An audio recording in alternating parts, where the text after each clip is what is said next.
All right, welcome back to the Ottawa Studios of Inside My Canoe Head. I'm your host, Dr. D. Today, we are talking about why preparedness is free and why it is the state that creates an economic barrier, giving people a cool off-ramp not to follow it. So sit back, grab yourself your favorite beverage. Let's get at her.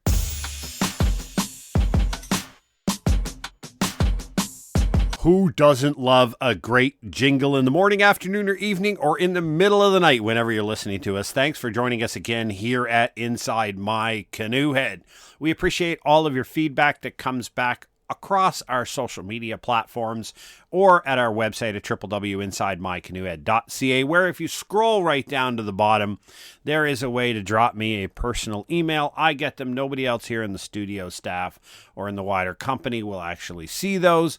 That is because if I don't give you direct access to your podcaster, how can you trust that I am a real human being? I'm not a construct, or I am some form of, avatar that comes out of artificial intelligence. Now, why I have written about artificial intelligence and have spoken a bit about its value in preparedness, and it is present in the emergency management field. Now, not largely accepted, but it is very much a strong presence within the field. We understand that it's important. So here I am. I'm real. Reach out, talk to me, give me your feedback, good, bad, or indifferent. This is our free mission. Now, here at Preparedness Labs Incorporated, we have a lot of preparedness products that are for sale, but our mission is to provide you accurate, relevant, and evidence-based, non-apocalyptic preparedness education based upon the best knowledge that we can gain off of what is in the academic reviewed literature and the experiences of humans that have to navigate disasters. We do so free of charge on this podcast twice a week Substack articles, and as well we have a number of other products that we put out on social media. All of this is free. Everything that I offer to the paid clients is offered in the free world. Now, it's a lot more summative, it's a lot more together, and you can go back and have permanent access to it, but the information is free, and it always will be free, because this is our public service to the community, because adopting preparedness is often, and what we're going to talk about today is that idea of an economic cost. Now, first we have to understand the reality of the world today. If you look at the economic pressures that the average Canadian, average American, average European family is under, there is very little light between your fixed and your variable costs, right? Most people are living paycheck to paycheck. Some studies say a significant portion of the population are going to be unable to find $400 or something along that lines, right? So you remember, if you're a fan of Dave Ramsey, which I love people who have very specific programs like that. Dave Ramsey's 7 baby steps. The first one is to have $1,000 emergency fund. It doesn't matter if you have to eat beans and rice for 3 weeks in a row. You have to do that on behalf of your family, right? It's a great idea, but how many people out there right now have $1,000 cash? Not credit limit, because credit limit is an access to money. Have it cash sitting in a interest-bearing savings account that is there simply for emergencies, right? This is the reality. This podcast is not about beating people up for their current economic position or arguing that you made a bunch of dumb choices and put your family in harm's way. The point is that the economic reality of the world today is that everyone is under significant constraint. Because they're under significant constraint, if you live in the world of preparedness and that you tell people that they need to expend financial resources to become prepared, you create an economic barrier, right? Even if you were correct, and we'll set that aside for now because we'll come back to that. But even if you were correct in telling people that there are things you need to buy to become prepared, you right off the start point are setting 40 to 70% of the listening population an off-ramp. You're giving them an exit sign. They're taking exit 13W, right? They're out of here.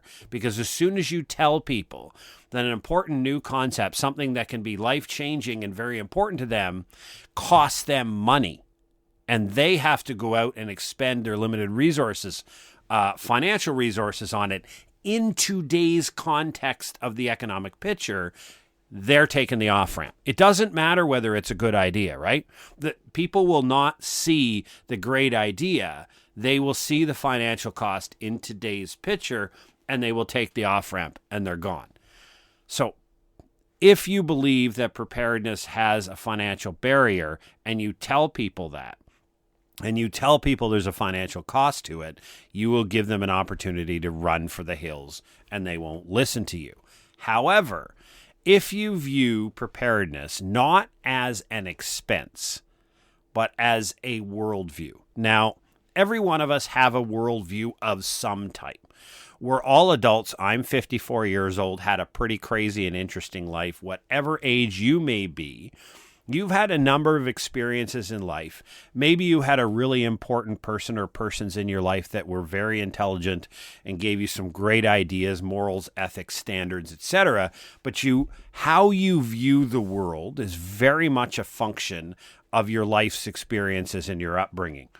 And so you may be an environmentalist, you may be a feminist, you may be a globalist, you may be a socialist, you may be a Marxist, you may be libertarian. You may be any one of these things, and they frame how you look at the world. For example, if you're a feminist and I've got some good friends that study the role of gender, specifically the female gender, in natural disasters and in emergency management situations, they're looking at an event through a lens of feminism, which means they see things and they're looking for and they're finding indicators of the presence of or lack thereof of their worldview in what the situation is.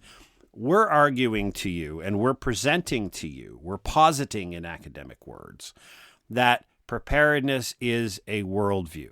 It's very much grounded in the Stoic philosophy. It's a bit of a stretch. I don't have the long, detailed literature roadmap to justify it, but I really believe that preparedness is the modern Stoicism. And I say that from the perspective that the Stoics message generally, now there's a lot of different great Stoic philosophers in the past, but in general, the Stoics advocated for the fact that people needed to look through the world as it is, which means understanding that you're in control of very little. You're in control of what you say and what you do. So in today's modern terms, when I say something, I mean what I verbally say, what I write on Substack, and what I put out on social media. On the other side of it, and what I do, all of my physical actions, where I choose to live, what I buy, these things are within your control. But in the grand scheme of the world around you, they are exceptionally small. So you realize through a Stoic philosophy that you are in fact responsible for very little. And the Stoics would argue that that is perfect because they advocate for something called, in Latin, amor fati. And it directly translates to love fate. And it doesn't necessarily mean to love whatever the heck happened. It's about understanding that the outcome of events or events themselves are beyond your control, and it is your choice how you emotionally and physically respond to things that are beyond your control. So the idea of Stoicism is understand very clearly what you're in charge of, and take ownership and responsibility of that, right? So in other words, if I will be successful or unsuccessful, it will be my fault. Whichever the outcome is, it is my fault, which is why we ground the first step in preparedness as you looking that incredible person in the mirror, and from this point forward, accepting responsibility for your outcomes. You're not a victim. You're not oppressed. You're not held back. The system's not against you. We flush all of those convenient excuses away and say, from this point forward, I am responsible for my outcomes. If I am successful, it will be my fault. And if I fail at what I pursue, it will be my fault as well. So if we make this logical extension that preparedness is the modern stoicism, it is a worldview to look through. We consider the world has 5 areas of influence, and this is a generalistic conglomeration, for lack of a better word, of how the literature looks at events in the world. So things can generally be found in these 5 areas, or these areas of influence. That's political, economic, natural, familial, and cultural or ideological. And so when you think that everything that could happen to you, which means an event outside of your control occurs, and it has an influence on your life, it's going to influence you from one of those 5 arenas, right? So a natural disaster, an economic collapse, a political insurgency, a familial breakdown, or a cultural ideological fight against your belief and organizational and faith systems. Those are really the 5 arenas of life in which we exist. And if you consider that, then preparedness as a philosophy, if we want to go that far, a modern day philosophy of Stoicism, says, I need to be ready to navigate shocks that come from one of those 5 areas, right? And then we go down a process of saying, okay, I'm living where I am, doing whatever it is I am doing, and I look at the world around me and I see what are the potential things that may cause me difficulty, influence me chasing my goals and dreams out of those 5 areas. So am I politically exposed? Well, I live in a democracy of Canada. I have a vote. I have a say, but not the final say. That's the trade-off we have in a democracy, is that I have the right to vote. It will not be denied to me. I have a duty, responsibility, and obligation to my nation to make an informed decision. And when I cast my ballot, amor fati, I have to accept the outcome, whether it is the one I wanted, whether I understand why anybody would vote for the other team. It doesn't matter. Amor fati. It's preparedness. It's stoicism. I accept the outcome. Then what I need to do, and I've talked about this in our previous episodes, is then we need to understand, how do I navigate that, right? So, for example, if I voted in the last federal election here in Canada, I did not vote for the current government, right? The current government won another election. Fair election. We do not challenge the legitimacy of the election that we had. I didn't agree with it.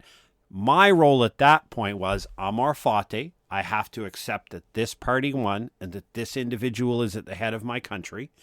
Now I have to understand, is my desire and the road that I'm on in life going to be influenced by decisions the government is going to make? So am I politically exposed to injury from decisions the government will make? If we move that to the economic world, I earn my income in a certain way.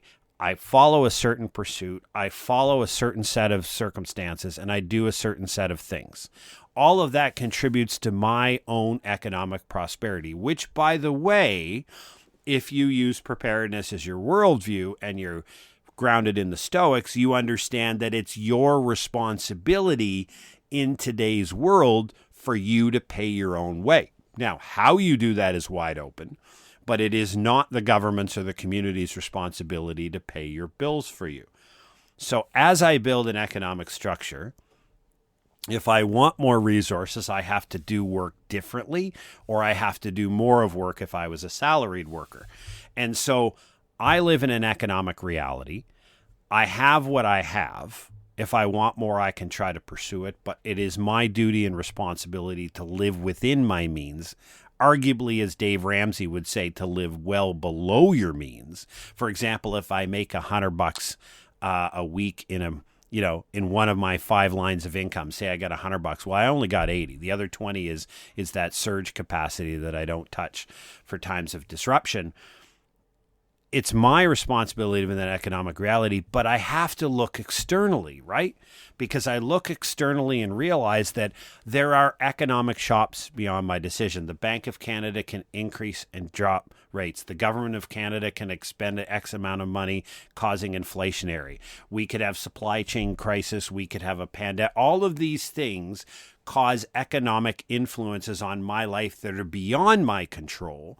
My responsibility as being a prepared individual is to understand and take efforts towards mitigating against that potential risk.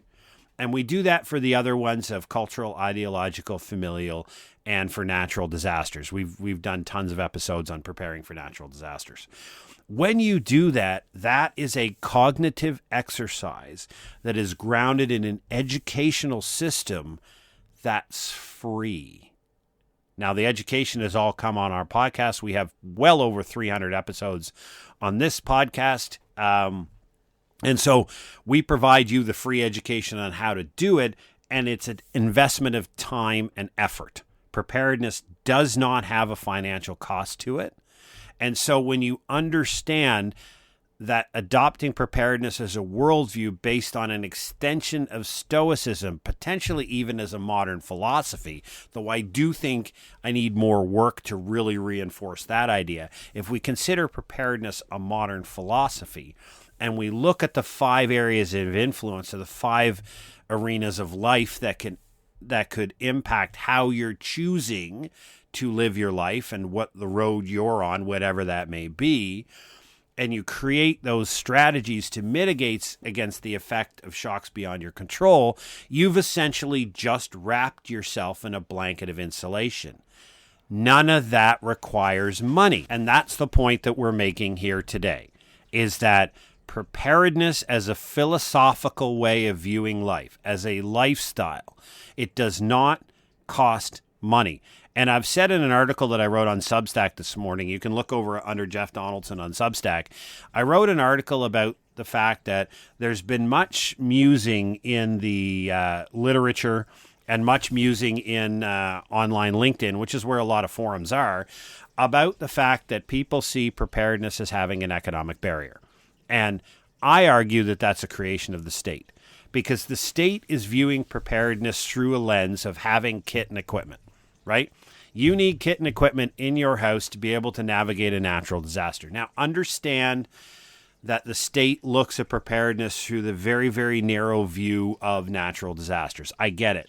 Fair enough. I do the same thing too. When you start your education journey with us along our curriculum, we'll use natural disasters as the first portion of your education to get you grounded in the very beginnings of preparedness. But very much preparedness is a Pareto issue. Well, I'll argue well over 80% of the concerns related to preparedness have nothing to do with natural hazards or natural disasters, but to do with the broader areas of influence that I just talked about. That's really preparedness. But yes, we use natural disasters and natural events as the gateway to get the conversation going about preparedness. Now, if you frame it in needing to buy kit and equipment to be able to navigate disasters, you've set people on that off-ramp that I talked about earlier. We haven't even had an opportunity to talk about economic choices to mitigate against increased inflation.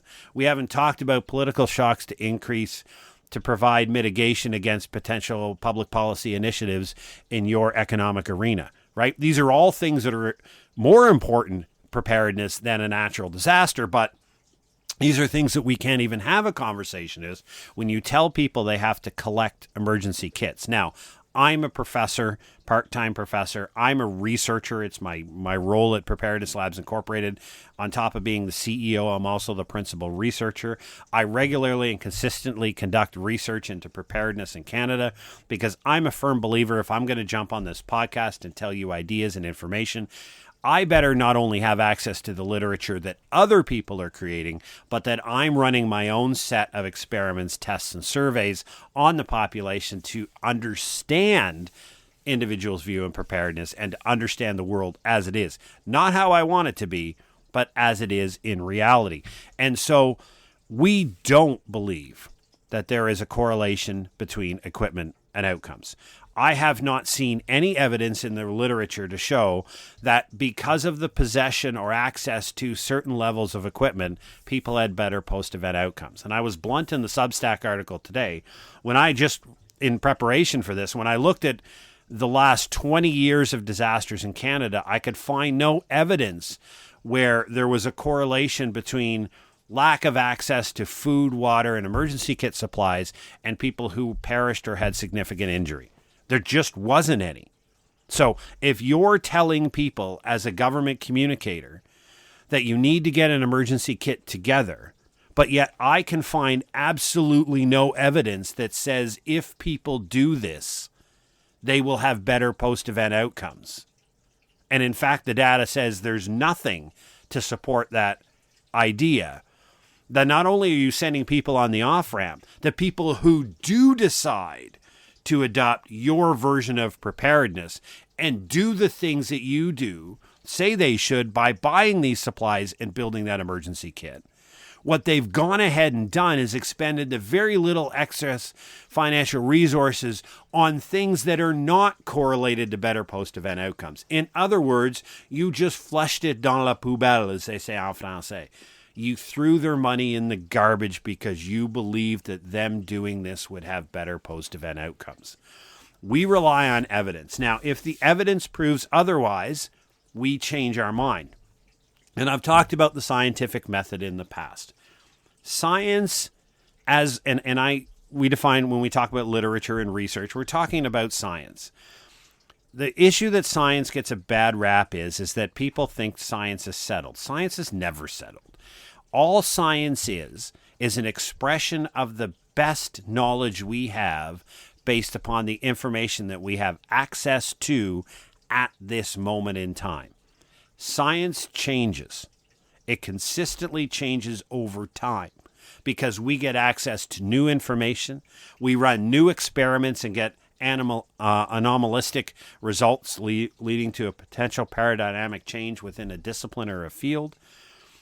We evolve science. So when somebody says the literature says this, the research says this, the science says this, what they mean, and I'll trust everybody's honesty on this, what they're telling people is, based upon the body of knowledge as we understand it to be today, this is what the statistical data tells us. That's what we know. It doesn't mean it's correct. It means it's what we know. And the problem people have is they want settled science. Listen, the science is settled on climate change. It's settled on political ideology. It's settled on crime statistics. No, nothing is settled. Science provides us the best possible information at the moment in time. So my position has evolved a couple of times over just slightly over a decade of studying this, because as I understood the body of knowledge more, my understanding of the world evolved. I don't hold on to an ideology because I just think it's right and I'm going to pound the desk and yell and scream. I'm like, okay, especially in preparedness communications. This is what I wrote my PhD dissertation on. When we talk about preparedness communications, we live in a world where trust in government is at a plurality at best, but falling. Whether you look at the OECD stats or the recent Government of Canada, Statistics Canada stats that showed about 31% of Canadians had strong confidence in the federal government, right? So what we see is the majority of people will look at a message from a federal government agency, and people don't delineate different agencies. Periodically they do, but in general, people hold the federal government and all of its agencies to a same standard. When the population gets a message from the government in today's climate, they want to know what the underlying intent and motive is behind the announcement. It's not simply, thank you for the information. I believe you to be trustworthy and I believe you to be correct. And I believe that the behaviors you've asked me to adopt are appropriate at this time. That is what the government wants people to think. But based upon institutional trust and the science as we understand it, That is not what people do with government messages. So if you have a very small window to talk to people, especially in today's time of people's, how long people pay attention online, you have a very small window to capture people's attention, to get people thinking about an idea, to get people talking about an idea. That very little window has to be occupied by something consequential, something that will matter to the population. And when your message says go out and buy stuff and build an emergency kit at home, that is not correlated to any better post-event outcome, you've now occupied your space and time that you have with individuals, telling them to do something that will number one, make them feel better. That is a goal of the message. It makes people feel like they're doing something in the face of a massive threat that is almost, unfathomable in destructive words, depending on who the communicator is. You see that. They get that. People understand that maybe if I just do this, it'll be, and that people will feel better in the instance. But it's not correlated to better post-event outcomes. And then when we do try to persuade and influence individuals' decisions and build a trusting relationship with them on preparedness, we out here in the preparedness education community are faced with having to struggle against a barrier imposed by the government. So my mission on helping people adopt a prepared life has a new barrier, and that's the government messaging itself. I now have to spend time and effort overcoming the inconsistencies and the errors that exist in government messaging about preparedness, on top of trying to provide people what, again, evidence and science says is preparedness, right? And that's why we talk about preparedness is free, because the data tells us that the number one set of things that you can do that are positively correlated with both post-event outcomes are about first accepting personal responsibility for your outcomes, which is not being a lone wolf, but understanding that it is not somebody else's responsibility to come save you, rescue you, pay your bills, etc. And then building a community through strong, trusted networks with your neighborhoods, community, faith community, spiritual community, community organizations. That strong social network is your real emergency kit. I mean, it's a headline on my website at www.preparednesslabs.ca is just that, right? It is, social networks are the real emergency kits, because that is what the evidence tells us leads people to better post-event outcomes. So if you were the government and you were interested in giving people information that they could use to have better post-event outcomes, then you would follow the evidence, and your message would not be get canned tuna and bottled water in your house, but your message would be build a social community network, which is why I've said, and I've talked to several emergency managers about this, and I've given presentations at a number of conferences about this, is that if you were a municipal emergency manager or a mayor or a chief administration officer, and the question is often asked, what's the one thing I can do as a community to improve our preparedness? Mine would be create programming at the local community center. Not preparedness programming. Our intention is to create a collision space where human beings interact, where human beings spend time together, where human beings learn about each other, they build social bonds, and it is those social bonds, it is that network that in a sense of, in a time of an emergency or crisis, it is that will have better post-event outcomes. It is that network that'll lead to less stress, less anxiety, better outcomes, lower downtime, better bounce back, better recovery, all that, not the stockpiles that are in your basement. And that's the message that we try to get here at Inside My Canoe Head, that I do in a lot of my writings, whether it's the book or, as I'll advocate for right now, our online video course on how to adopt a prepared life. It is 4.5 hours of videos supported by workbooks and Excel spreadsheets and a whole bunch of other material that is based upon over a decade of research that I have done in preparedness. It's 199 Canadian and a lot less American due to the exchange rate. It's available over at www.preparednesslabs.ca. But the real benefit of this course, other than, a decade of research, summated into 4.5 hours of educational lessons, is that we created a once a month webinar. When you buy the course, when you enroll in the course, forever and ever, amen, you get access to a once a month webinar. So once a day, you'll get the email the day before. You'll get an email stating when the webinar is, and we use the famous 30-30 format. And so the first 30 minutes is I'm coming online there, and I'm personally telling you about all of the latest information in preparedness, the latest literature, the latest decisions governments are making, some major concerns around the world that are going to influence your preparedness plans. And then the other 30 minutes is a Q&A. You get access to that 12 times a year for enrolling in the course. So drop over to www.preparednesslabs.ca. All the information is there. We appreciate it. But preparedness in general is free, right? All of the information that's contained within my paid sources is contained also within 300 plus episodes of the podcast. You just have to listen to a couple of days worth of nonstop podcasts to get all the information, or you can pay for it in a summative format. Our point here today is this: understanding that the philosophy of preparedness that I start arguing traces its back to Stoicism, understanding that you are responsible for very little, and that is wonderful, but you are responsible for taking mitigative efforts against possible future events. It's future-proofing. That's what I wrote today. It's future-proofing. And the idea of future-proofing is essential. It's what we need. It's what will help you out. It's free of charge.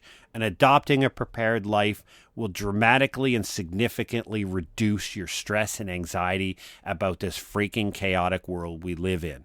And if that's not a happy thing to have, I'm pretty sure that as we come to this close in the holiday season, pretty much everybody is uncertain about what 2025 will have for us. Instead, the prepared people are going, I'm ready to rock 2025. It's going to be spicy, but I can't wait to get after what I'm going to achieve because I've adopted a prepared life. I have a family personal preparedness plan, and I'm ready to navigate whatever the world shows at me and mitigate, wrap myself in a blanket of preparedness, and I'm going to chase my dreams in the middle of the chaos. Thanks for joining us this week. Take care, stay safe, and enjoy the holidays.